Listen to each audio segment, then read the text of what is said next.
Hello and welcome to the C-Suite. I'm your host, Shawanna Kennedy, and right here is the place, the safe space that I get to talk to CEOs from all over the globe about the good, the bad, the hard, and sometimes ugly of what it really means to be a CEO. I have a young lady that is waiting in the wings, and you know what? She comes from my hometown. She comes from the state of Ohio. I am excited because she is going to tell you a little bit about military and how that has helped her to in her leadership and what she gets to do for CEOs. So I don't want to delay. I want to get her in here right now. Let's welcome Denia. Hey, Hey, Denia. Shawanna. Welcome to the C-Suite. I am super excited that you paused for the cause. Look, they don't realize it, but look, we adjusted our schedules. Everything has aligned, and we are finally together. I love her, y'all. Her spirit is amazing, and I know that her clients really, truly do benefit from what you bring to the table, or shall I say, what you help them take off the table, how you help keep them organized and keep them together. So if you just let everybody know who you are and a little bit about what you do, and we're going to get into the heart of the matter. Okay, so hey everyone, I am Denia, and the name of my company is A&R3 Consulting Firm, and we help business owners streamline how they do what they do. Um, So to better able to explain, if you have high turnaround, if you would like to boost your revenue, we take a deep look at what your core values are, and we make sure that everything aligns with it, from the way that you attract your clientele, hiring your first, or retaining staff. If you have staff you need to let go, policies, procedures, standard operating procedures, staff handbooks. We pretty much cover it all things operations. I love that. So this is your operations girl. Let's get into this CEO conversation though. And doing what you get to do with that, I want to know what even led you down this particular avenue. Why, as a CEO and positioning yourself to do this for businesses, to come into a system of all the things that you could have done? Why this? Right. You know what? So it's so funny. Sometimes they say that it takes frustration to push you in the other direction. And so I was the director of operations for an agency, and I was creating all these things, right? Because they didn't have, they weren't able to have levels to their leadership. So there was the whole entire staff. It was like 30 of them and me, and then the owners. And so I had to figure out a way to put myself in multiple places at once. So I started creating SOPs, standard operating procedures. And someone else had come along, I guess, and was discrediting my lack of education. And so with that, it caused us to bump heads. And so I'm creating all these things. And a good friend of mine said, people will pay you to do this for them, right? And I was like, no. And I prayed about it. I went to sleep. I woke up the next day with the name of the business, how I was going to do what I was going to do. And on a wing and a prayer, I took off from there. So, yeah. Oh, I love that. On a wing and a prayer, I took off from there. Yes. And I truly get it when we think about being CEOs and what that looked like. There is some risk involved, right? What they say, no risk, no reward. Right. And with you jumping into that and thinking about that, you're former military. So even with that and what you learned and your skill sets with that, and see, what people don't know either is that we had the opportunity to do a little hanging out in Mexico, right? And this young lady right here, and so I got to feel that heat a little bit up close and personal, we was in those streets. Yeah. And someone was actually trying to approach me, and I knew I had a military sister who was an entrepreneur, and we were out, and I was like, Denia, and she swooped in stealth mode, guys. And I never felt so safe in my life. So I know you can feel safe in your business having this young lady to actually help you organize your back end. We think about standard operating procedures. It's like people think it should be positioned as standard. It's not the standard. It's not the norm. but Right. those are things that can make or break your business, Yeah. right? And so it's like looking at that. How has your military experience, all of those things with your life, who has helped to shape you? Mhm. How has that helped you in your business? Wow. So it's funny you say that because it's helped me and it's hurt me, Mm, right? Because I am a stickler for time. I'm on time. That's what I do. Everything should be in order. And so when I work with clients who that is the total opposite of who they are, I have to reel myself back in and remember these are the strengths that my team brings to the table. 3 of the 5 people on my team are all military. So we understand and we get it, so I can kind of double back. It's helped me because I get to keep my business owners on task. I do assign them homework. Yes, I do, because they have to work on, as Shay would say, on their business and in their business. And so it's helped build a structure for them. But it's hurt me because sometimes I'm a little too, and there has to be wiggle room and grace, if yes, you will. yes. Yeah. Yeah, well, but when we think about the good, the bad, and the sometimes ugly, you said it has helped you. So Yes. because of that, how are things when they're good? When we think about the business, they're good. What does that look like in the Oh, life area? How does that feel good for the business? We got entrepreneurs or even potential entrepreneurs that could be watching, and yes. want them to know because everything is not always sunshine. So what is that when it's good though? Like you said, you chose to do this. What does that feel Oh my goodness. It's an honor because I absolutely love what I do. I love being of service to the business owners. And so they get to sleep well at night because they know, like actually today, right now, normally I would be in my office. But one of my clients, both of her secretaries had a death in the family. One had a death on Tuesday, the other one Wednesday morning. I swooped in, got the keys, came in. I was running her front desk until her management team was able to come in. And when I called her, she freaked out. And I said, I got you. Don't worry. We figured out everything. When she finally made it into the office, she was like, oh, I have to do this. Already handled it. Oh, I have to do. Already handled it. Like all of the things that she was worrying about on her drive into the office was already handled. And just to see when she came in, her shoulders like this, and just to see her be able to do this, and I was like, yes, high five. That's right. That's right. I love that. Right. Because people are like, why are you clapping your hand? Because you're giving yourself your own self a high five. And Yep. that's cool. But see, it still even leans into that whole military. I heard you say honor. I heard you say privilege. I heard you mention duty. Yeah. Right. Sometimes it's a call to duty. It's a Yeah. call to arms. And that's been a part of your calling. But Yeah. then also, what is that like for that work-life balance? What is that? What does that look like? What does that feel like? Um, Because so you stopped everything. And yeah. and the beautiful thing when you do have relationship with Mhm. your clients is not just work, work, work, work, work, Yeah. but you have relationship with your clients. How do you balance that even with the clients? Not to even mention the family. Let's start with work with your clients. How do you balance that work? So I had to set parameters in place, like do not disturb, on my phone after 9 p.m. I may look at it, but I try my best not to engage if it's not an emergency. Right, right. Mondays, my company is closed to the public. So it's all about me and my team.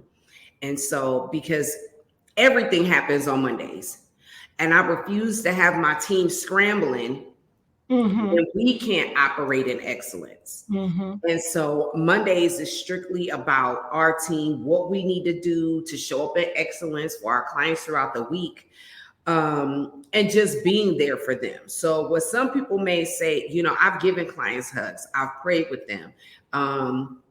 We've gone out together, gone bowling, dinner, things of that nature, because it's all about relationship. Yes. And they trust you more. The only way a person can see how genuine your heart is if you allow them to.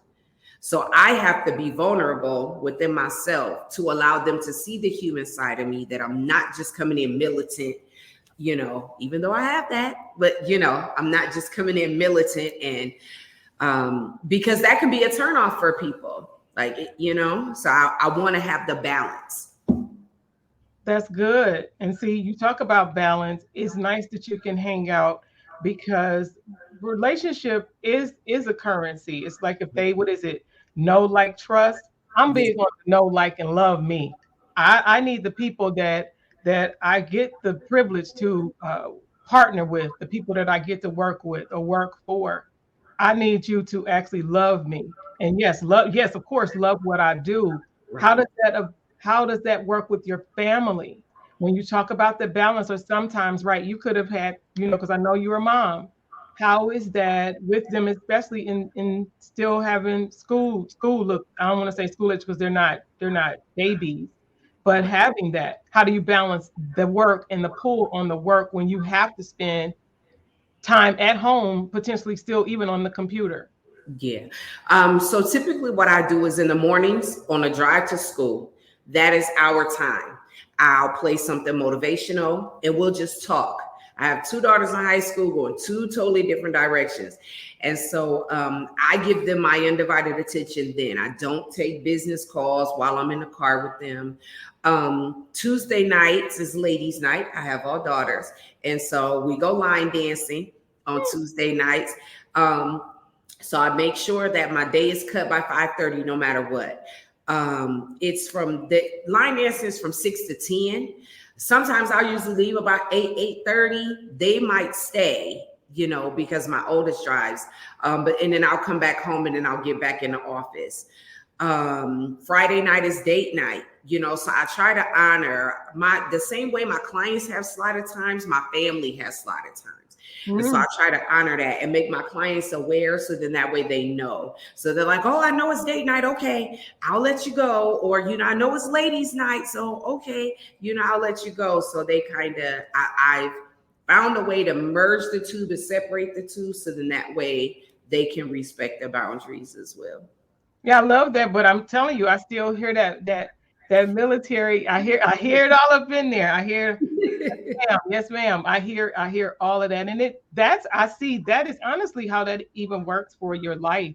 You have about the training, the skill that the military has given you. I hear it in what you're saying. So even if you never said you served, so we want to thank you for your service.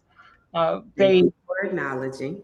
they can hear it. And when you talk about your business, when you talk about your family, and how is that though? We got to talk a little bit about that, when it can be tough.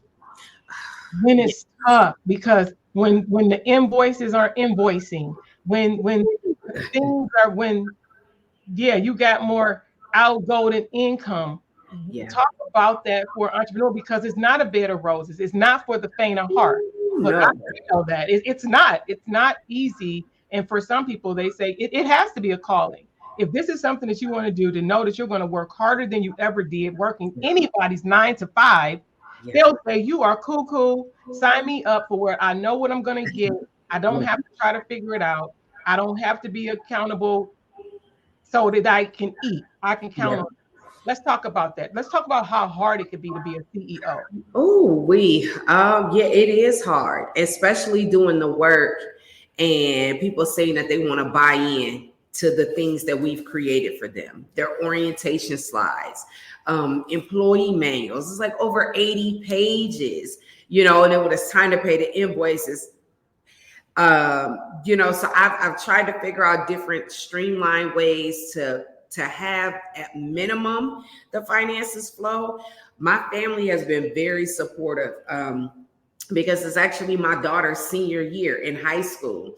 And so I haven't even hit year 2 in business yet. And she got a job over the summer, and she was like, mommy, I'll pay for my homecoming. So she got her dress and her shoes, and, I took care of all the other little incidentals.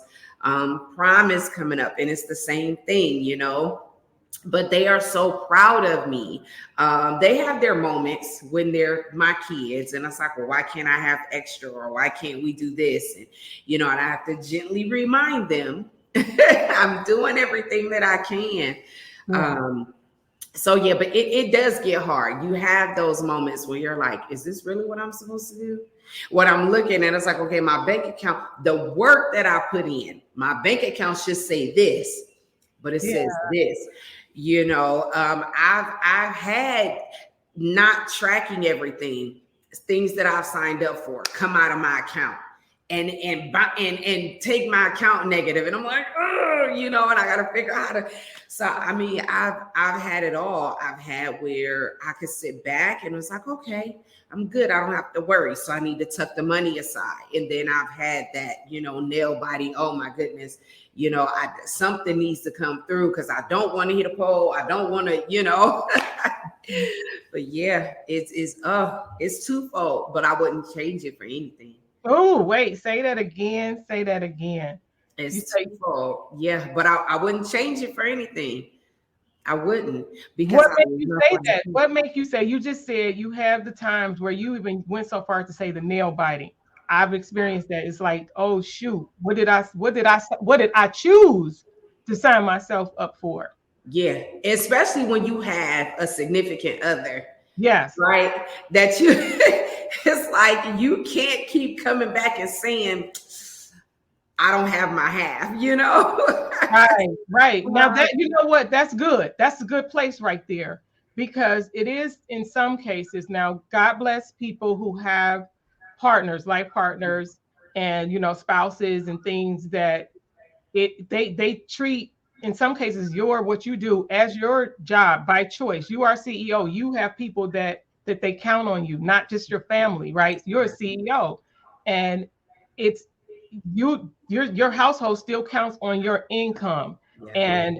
But for some people, when they're the CEO, though, they may have a spouse, they may have a partner who, to them, that thing that you say, no, it's my job, they see it as a hobby. But you're like, that's not your life, right? Or you say, well, if I don't make it, I don't make it, right? You're like, no, I need to make it. I have no choice but to make it. And so I appreciate you being vulnerable. I appreciate you being transparent, because that is the real conversation of the majority. Everybody don't have the funds or have money stacked to say, now I'm going to go into business because this is what I believe I'm being led to do. Yeah. And you have an area where I don't know that you just could open up something and say they're hiring for that or they need that service. So those are things that as a CEO, you have to go out and find the people who need you. Yeah, because I'm definitely not being sought out. Most companies want to hire someone to run the operations for their company. They don't even know that I can come in and only tackle certain portions to get them over the hump until they can get to that point. Yeah. How do you position yourself? If somebody that they could be an administrative in some regards, and they're saying, you know what, I kind of like that because I believe what she's saying is similar to what it is that I do. And if I wanted to strike out on my own, what is some of the things that you would even actually say to a person like that? Like if they were interested in saying, I like that, how could you help that person though? How could you help that? So if someone, I think if that's what you really wanted to do, I would say first things first, settle yourself, clear your mind, and make sure that this is exactly what you want to do, because it is not for the faint at heart at all. You want to make sure that you file your LLC. You want to make sure that you are built for this. So I would say start out first, working on it while you still have your job. Like don't just jump out, willy-nilly. I didn't. I started my business in May and I didn't jump out until October. Like September-ish was around my last day on the job. And so I want to say you can do it, right? If you have the heart and the mind and the passion and you're going to stick to it, you can do it. Make sure that you don't burn bridges before you transition away. But if you know how to do it, give me a call. I'll help you out. Go to the website, email me, and I'll help you because it's enough room for everybody, right? It's enough in the world for everybody to eat. I love that. And that's real. And what is it? I know I've seen it. I can't say who actually said the original quote, but it is, what is it? If you help enough people, then the things will open up for you. And offering that, because I get that. It's kind of like having a conversation. And I tell people, even with the things that you see here, that you see now, you know that us having offline conversations, I had to become what I needed. Yeah. I had to become what I needed. And then God opened the door and he showed me a way to how me becoming what I needed, he allowed me to then allow that to be how I operate in my business, because now people need the service because they needed a me. Yep. Needed a me. I had to become what I needed for my business. And then God said, bless you. And so now I'm allowing you to do that same thing, because you have the heart to now be able to do the same thing for people who need exactly what you do. Yeah. Yeah. And in our businesses, because it's kind of like a lot of people they're self-taught, because we know there is a large percentage of people with degrees and they're not doing anything with the extra degree because they've been called to do something else. Yeah. Yeah. As a funny story, I started, well, first of all, I was in the operations department in the military. So that started it. But I had been working in this capacity for over 20 years and didn't even realize that I had that in my pocket. I was one of my good friends, he was doing an intern for Bad Boy. I know that he's but whatever. This was back then. He was an intern for Bad Boy. So I helped him with everything that he needed to get the internship, and he got it. I would help with contracts. Like I flew down to Florida to help a friend run his, he did like a kind of like a job fair, but just for his company. I ran the whole thing. I set it up. And so it was just like, it was crazy, because when the young lady said to me, you can do this, and I was like, I don't know. God brought back to my remembrance all the things that I had already been doing to say, you're equipped for this, so just go for it. And I was like, okay. I love it. Because it does make us look back at the things, because we're always, I believe, it's my belief, I know you're a woman of faith too, that we're always being prepared for what's prepared for us. Yeah. There are things that are already designed for us. It actually has our name on it. I'll be so strong enough to say that that's my belief. That is Shawanna's belief. That there are things that are designed and assigned to you and to you alone. It is up to us to get in alignment, to get off our do something and do something so that we can go after, because people are waiting on what we need. People are waiting on what we have. People actually need our services. They really do. And if you believe that this is, you feel it on the inside, you feel it down in your shanana. It's time for you to do something about it. And that's why we have this space, so people can hear and see other people in real time, in real life, that this is what it feels like to be a CEO, but you're still smiling about it. Yeah. You're happy about it. Even with saying, I've had my nail biting days. I've been in the red. I've seen the minus sign in my bank account. Yeah. And like I said, that's real. That's life.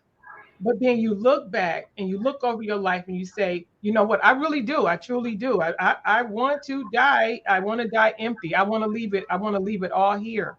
I want to leave it all here. I want to leave my imprint. And some of that is by way of what? Being a CEO. Is being a CEO and helping others. If on this life, then our living is not in vain. Yeah. Our service is not in vain. So I want to know, before we even prepare to get out of here, is when you think about being a mother, and you think about being a wife, and you think about being a friend and a coworker and a boss, how can you help somebody, whether they're in it and they're like, but I want to quit. I heard you said that there was times that you was like, I can't do this. I just need you to have that heart-to-heart moment with someone, a CEO, or someone even thinking about it, but they nervous about it. I want you to just talk to them for a minute. Talk to them for me. Okay. So first of all, I want to say, believe in yourself. You thought enough of yourself to get started. So that means you have to keep going, because there is someone else on the other side of your I'm about to quit. You don't lose when you go through things. It isn't failure. You either gain it or you learn from it. Those are the only two options. So what can you gain from everything that you've done? Be honest with yourself, right? Take a step back. Am I not giving myself 1,000%? We can get up every day and put in so much for someone else, but then we give ourselves a pass when we don't work to our greatest capacity.